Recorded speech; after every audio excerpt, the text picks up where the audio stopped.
Le Samaritain, Retailleau et Darmanin, tiré de l'Évangile de Luc 10, 29.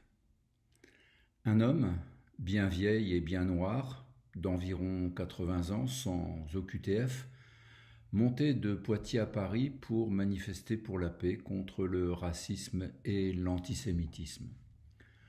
Pour arriver plus vite, il passa par quelques petites ruelles vierges de tout cordon de CRS sanitaire.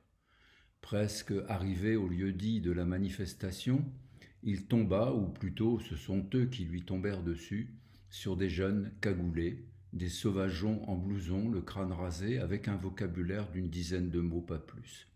Ceux-ci, après l'avoir dépouillé, roué de coups, s'en allèrent, le laissant à moitié mort sur le bord du trottoir. Pas tout à fait par hasard, un homme sans qualité descendait par ce chemin rejoindre sa compagnie.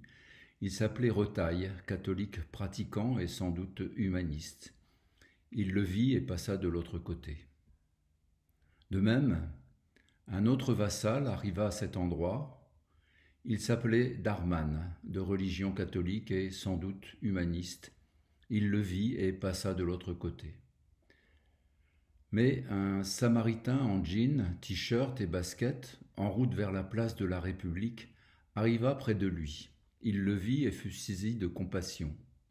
Il s'approcha, nettoya ses blessures en y versant de l'eau depuis sa gourde, puis il le chargea sur son vélo et le conduisit au café le plus proche et prit soin de lui. Il sortit 4 pièces d'1 € et les donna au patron du café en lui disant « Prends soin de lui, tout ce que tu auras dépensé en plus, je te le rendrai quand je repasserai après la manifestation. » Il était noir, âgé, d'environ 18 ans, sans religion apparente, mais avec OQTF. Il aimait la vie et les hommes.